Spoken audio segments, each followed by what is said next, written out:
So hey guys, welcome back couple of cuckoos season 2 episode number 4 के explanation के अंदर। अब देखो यार, इसके पहले 3 एपिसोड्स मैंने ऑलरेडी एक्सप्लेन कर रखे हैं। तो हाँ, अगर तुमने अभी तक उन्हें नहीं देखा तो यार क्या कर रहे हो, मतलब पहले उन्हें देख लो, और अगर देख रखा है तो आ जाओ फिर शुरू करते हैं इस एपिसोड के एक्सप्लेनेशन को बिना किसी देरी के। वेल, तो एपिसोड के स्टार्टिंग में हमें एरिका दिखाई जाती है, जो की वैसे तो काफी देर सो के उठती है, और जब वो उठती है तो वो अपने आगे एआई को देखती है, और इसके बाद एरिका जो भी करती है एआई उसके पीछे पीछे वही काम कर रही होती है। एंड इवन की बाथरूम तक भी ये बंदी उसके पीछे पीछे चली जाती है। और भाई थोड़ी देर के बाद जो एरिका होती है ना, वो काफी ज्यादा इरिटेट हो जाती है, जिसके बाद वो कहती है कि यार तेरी प्रॉब्लम क्या है, मतलब तू मेरा पीछा क्यों कर रही है। तो एआई कहती है कि हाँ, मैं तुम्हें चैलेंज करना चाहती हूँ। तो फिर यहाँ पे एरिका जो है ना, वो अपने नागी की तरफ मुड़ के कहती है यार ये क्या चल रहा है, मतलब इस बंदी ने गांजा वाजा फूका है क्या। तो नागी कहता है मुझे क्या पता होगा। जिसके बाद सांची कहती है कि देखो यार, ये सुबह सुबह काफी जल्दी आ चुकी थी, और इसमें अब हम क्या ही कर सकते हैं, मतलब अब आगे तो भगा थोड़ी सकती हूँ। तभी हम देखते हैं कि यहाँ पे एआई जो होती है ना, वो कहती है कि देखो मैं शादी तो नागी से ही करूंगी। तो फिर नागी कहता है कि सच में, और फिर वो कहता है कि यार मैं तो कुछ ज्यादा ही कंफ्यूज हूँ। फिर यहाँ पे एआई जो है ना, वो इसे चैलेंज करके कहती है कि देखो अगर मैंने तुम्हें इस चैलेंज में हरा दिया तो तुम नागी का पीछा छोड़ दोगी, क्योंकि वो मेरे चाइल्डहुड का बॉयफ्रेंड है और मैं उसको किसी और के साथ इंगेज होते हुए नहीं देख सकती। जिसके बाद नागी कहता है कि अरे सुनो तो सही, मुझे इंगेजमेंट नहीं चाहिए, हमारे पेरेंट्स ने ये फोर्सफुली करवाई है। फिर यहाँ पे एरिका जो है वो इसका चैलेंज जो है एक्सेप्ट कर लेती है। तभी वो चिल्ला के बोलता है कि एरिका सन, ये तुम क्या कर रही हो। तो फिर अपनी बंदी बोलती है कि देखो ये तुम्हारे बारे में नहीं है, मतलब ये बंदी मुझे सुबह से इरिटेट कर रही है और मैं सच में काफी ज्यादा तंग आ चुकी हूँ, तो बस मैं अपने लिए इस चैलेंज को एक्सेप्ट कर रही हूँ। एंड फिर चैलेंज एक्सेप्ट करने के बाद वो इसे कहती है कि देखो यही, अगर तुम हारी तो तुम जो है वो मेरे घर से वापस चली जाओगी और यहाँ पे कभी नहीं आओगी। इसके बाद सीन शिफ्ट होता है और हम जो है ना वो इनको डॉट गेम खेलते हुए देखते हैं। और यार अपनी एरिका जो है वो इससे काफी ज्यादा चीजें पूछती है, जिसमें सबसे पहले तो वो पूछती है कि समर ब्रेक के बाद क्या तुम हमारे स्कूल में जाओगी। तो फिर यहाँ पे अपनी एआई कहती है कि नहीं, मैं जब छोटी थी तब मैं कॉलेज में एंटर हो चुकी थी और मैं अब ग्रेजुएट हूँ। और ये बात सुन के ये दोनों चौंक जाते हैं। और फिर यहाँ पे वो बताती है कि देखो हमारी साइड ये काफी ज्यादा कॉमन है। और फिर वो कहता है कि हाँ, इसने तो मुझे इस बारे में बताया ही था। और फिर हम देखते हैं कि जो एआई होती है ना, वो यहाँ पे फिर से निशाना लगा रही होती है। एंड तभी एरिका कहती है कि अच्छा चलो तुम एक बात बताओ कि तुम नागी को क्यों पसंद करती हो और उससे शादी क्यों करना चाहती हो। और एआई इस चीज का आंसर नहीं करती है, क्योंकि भाई बंदी का निशाना ही फेल हो जाता है, क्योंकि इसके पहले जो 2 निशाने इसने लगाए थे वो काफी परफेक्ट थे। एंड अब एरिका की बारी आती है और अब अपनी बंदी यहाँ पे डॉट्स मारने लग जाती है। एंड यार फिर अपनी एआई उससे पूछती है कि यार तुम सच में नागी से शादी करना चाहती हो। और ये सुनते ही एरिका अपना टारगेट मिस कर जाती है और कहती है कि देखो मैं शादी वादी नहीं करना चाहती, मतलब यार टेक्निकली वो हाँ ही कहती है, बट वो कहती है कि मैं मेरा मैरिज पार्टनर खुद चुनूंगी। और यहाँ पे एआई का दूसरा क्वेश्चन आता है, जो कि सच में कुछ ज्यादा ही खतरनाक होता है। वो पूछती है कि तुमने नागी के साथ वो सब तो किया ही होगा। और ये सुन के अपनी बंदी का निशाना कुछ ज्यादा ही गड़बड़ लग जाता है और वो कहती है कि देखो हमने ऐसा कुछ भी नहीं करा। और भाई वो कुछ ज्यादा ही ब्लश कर रही होती है। और तभी अपनी एआई अलग क्वेश्चन पूछती है, और भाई इतने सारे क्वेश्चंस का जवाब देके एरिका भी सांस ले रही होती है। तभी एआई उसके ऊपर अपना लास्ट क्वेश्चन फेंक के मारती है और वो पूछती है कि क्या तुम नागी को प्यार करती हो या हेट करती हो। तो यहाँ पे एरिका कहती है कि मुझे नहीं पता कि मैं उसे प्यार करती हूँ या नहीं। और फिर यहाँ पे अपनी एआई कहती है कि अच्छा, अगर वो डॉट जो है वो परफेक्ट निशाने में लगा तो इसका मतलब ये है कि तुम उससे प्यार करती हो। और फिर यहाँ पे ये बंदी जो है ना वो मार देती है। एंड तुम्हें पता है यहाँ पे क्या होता है, इसका जो निशाना होता है वो एकदम एक्यूरेट लग जाता है। एंड यार फिर यहाँ पे एआई कहती है तुम जाओ भाड़ में, मेरे फर्स्ट नंबर की एनिमे तो भाई साची है। और इतना कह के वो यहाँ से चली जाती है। और अब यहाँ पे साची बोल रही होती है कि आखिर इसने मुझे क्यों तोड़ा, मतलब मैं तो कन्वर्सेशन का हिस्सा ही नहीं थी। और इसके बाद हम देखते हैं कि एआई के पीछे पीछे अपना नागी भी चला जाता है। एंड यार फिर अपनी एरिका कहती है वैसे साची उसने तुम्हें क्यों तोड़ा, मतलब उसकी फर्स्ट एनिमी तुम क्यों हो। साची कहती है कि मुझे क्या पता, वो थोड़ी सी पागल है। जिसके बाद सीन शिफ्ट होता है और हम यहाँ पे एआई और नागी को देखते हैं। तो फिर एआई कहती है कि देखो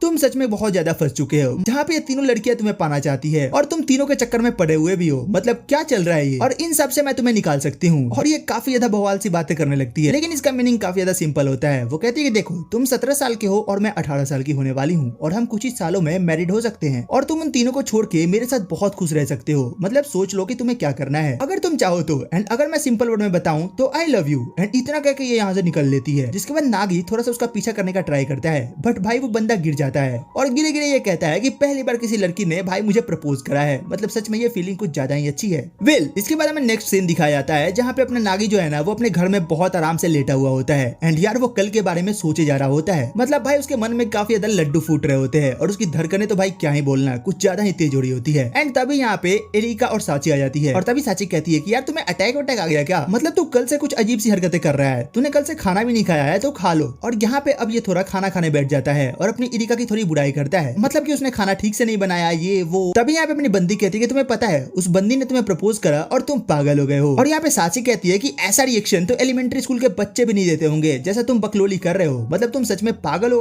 गए हो क्या। फिर यहाँ पे अपना नागी कहता है कि तुम दोनों तो चुप ही रहो, मतलब मुझे ये फर्स्ट टाइम एक्सपीरियंस हुआ है और इस इसीलिए शायद मेरे साथ ऐसा हो रहा है। एंड फिर ये दोनों लड़कियां थोड़ा मजाक उड़ाने लगती है और तभी अपना बंदा चिल्ला के कहता है कि अब देखो एआई का जो कन्फेशन है ना वो ज्यादा सिंपल नहीं है, मतलब औरों की कन्फेशन की तरह, और मैं चाह के भी तुम लोग को नहीं बता सकता कि आखिर वो एक्सपीरियंस कैसा था। तुम दोनों को समझ भी आ रहा है कि उसने मेरे लिए कितने साल तक वेट करा है, मतलब वो 7 साल से मेरे लिए वेट करे जा रही है। आई मीन थाला फॉर ऑडिशन। और भाई फिर से बंदा वही सब सोचने लगता है कि यार मेरे को पहली बार किसी ने ऐसा कन्फेस करा है, मुझे ऐसा फील हो रहा है। एंड वो यही सोचते सोचते हीरो के पास तक चला जाता है, मतलब उसे यही सब बताने के लिए, जिसके बाद सीन शिफ्ट होता है और हम देखते हैं कि ये हीरो से मिलता है। और यहाँ पे हम देखते हैं कि जो हीरो है ना वो किसी फेस्टिवल की तैयारी कर रही होती है और अपना बंदा ना कुछ ज्यादा स्टाइल में बात कर रहा होता है। तभी यहाँ पे हीरो पीछे मुड़ती है और कहती है कि तुझे जो बोल रहा है ना सीधे सीधे बोल और निकल यहाँ से, मेरे पास बहुत सारा काम है, मतलब ऐसे नहीं बोलती है। तो फिर यहाँ पे नेक्स्ट सीन में हम हीरो को तरबूज काटते हुए देखते हैं एंड इसको वो अपनी सारी बातें बता रहा होता है कि देखो यार मेरे साथ ऐसा ऐसा हुआ, मुझे एआई ने कन्फेस करा और सच बताओ तो मुझे काफी ज्यादा अच्छा लगा। और फिर ये भी कहता है कि उसके लिए इसके अंदर सीने में कुछ भी नहीं है, मतलब ये सच में अभी भी हीरो से ही प्यार करता है। और इतना सुन के ना अपनी बंदी जो तरबूज होती है ना वो थोड़ा सीरियसली काटने लगती है। और फिर अपना बंदा बोलता है कि यार देखो तुम्हें टेंशन लेने की जरूरत नहीं है, मेरी फीलिंग तुम्हारे लिए नहीं बदलेगी। एंड तभी अपनी हीरो कहती है ये चाकू देख रहे हो, ये सच में बहुत बढ़िया काटती है और मेरे ख्याल में मैं तुम्हें अभी काट के देखना चाहती हूँ, मतलब मारना चाहती हूँ। और भाई ये देख के तो अपने बंदे की फट के उसके हाथ में आ जाती है। एंड फिर अपनी हीरो जो है ना वो इसको एक पोस्टर देती है और कहती है कि अब यहाँ से चुपचाप निकल लो, कल यहाँ पे फेस्टिवल है और सबको लेके आ जाना। और इतना कह के ये यहाँ से निकल लेती है और हमें नेक्स्ट डे का सीन दिखाया जाता है जहाँ पे यार ये सब लोग वहाँ पे आ चुके होते हैं और साथ ही में एरिका काफी ज्यादा प्यारी लग रही होती है, मतलब केमिनो के अंदर। और यहाँ पे अपना बंदा सोच रहा होता है कि यार मैंने सबको तो बुला लिया बट एआई को नहीं बुला पाया। बट तभी हम देखते हैं कि एआई वहाँ पे आ चुकी होती है और ये बंदा शॉक हो जाता है। साची पूछती है एआई तुम यहाँ पे क्यों आई हो? तो फिर एआई कहती है कि देखो मैंने सुना था कि ये फेस्टिवल काफी ज्यादा फेमस है और अच्छा है, तो मैंने सोचा कि क्यों ना विजिट ले लिया जाए। और वैसे भी मैं काफी दिनों से जापान से बाहर थी तो मैंने सोचा कि एक फेस्टिवल तो अटेंड कर ही लेना चाहिए। और आज तो मैं नागी के साथ भी हूँ तो मजा तो बहुत आने वाला है। और तभी यहाँ पे अपनी हीरो आ जाती है और उसे देख के भी अपना नागी शौक हो जाता है। एंड यार इनकी नजरें मिलती है और यहाँ पे एआई और हीरो एक दूसरे को सेल्फ इंट्रोड्यूस करवाते हैं। एंड ये लोग बिल्कुल भी स्माइल नहीं कर रहे होते हैं, मतलब भाई दोनों कंपटीटर हैं एंड ये लोग मिलते भी एक राइवल्स की तरह ही हैं। और भाई ये सब देख के अपना लौंडा बोलता है कि यार इन्हें रोक पाना मेरे बस की बात नहीं है, मतलब मुझे इनसे दूर ही रहना चाहिए। फिर यहाँ पे हीरो कहती है कि एरिका चान आपको कॉस्प्ले वाला तो पता ही होगा, आपने अच्छे से कर लिया होगा ना, मतलब हमें फेस्टिवल के अंदर उसे प्ले करना है। तो ये कहती है कि ठीक है ठीक है। तभी यहाँ पे एआई कहती है कि ये कॉस्प्ले का सीन क्या है। तभी पीछे से अपनी एरिका एंड साची कहती है कि तुम्हें नहीं पता क्या कि कॉस्प्ले क्या होता है। और तभी हम देखते हैं कि यहाँ पे ये लोग कपड़े भी लेके आए हुए होते हैं कॉस्प्ले करने के लिए, मतलब ये लोग यहाँ पे फुल तैयारी के साथ आए हुए होते हैं। और यहाँ पे हम देखते हैं कि एरिका साची और हीरो अपनी नागी से कहती है कि अब तुम यहाँ पे जज रहने वाले हो, मतलब तुम ही डिसाइड करोगे कि हम में से सबसे अच्छा किसने किया और हम में से जो भी बढ़िया करेगा उसको मतलब एक अम्यूजमेंट पार्क की टिकट्स मिलेगी और तुम ही डिसाइड करोगे कि तुम्हारे साथ कौन अम्यूजमेंट पार्क जाएगा।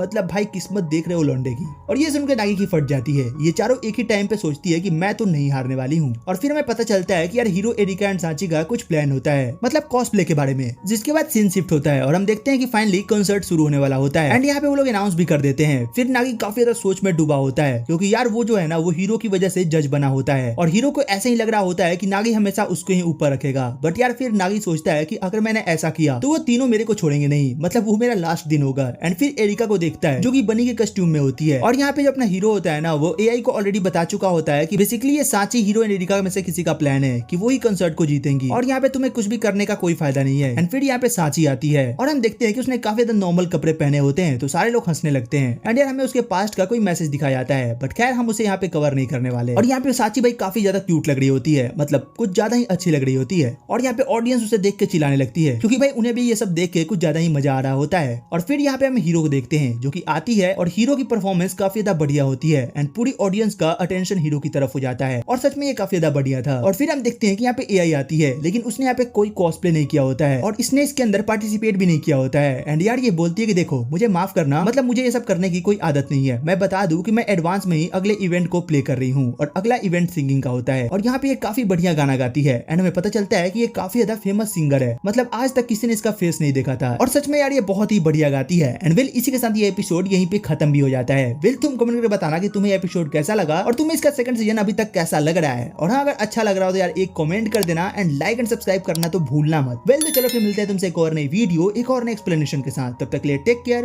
Good bye.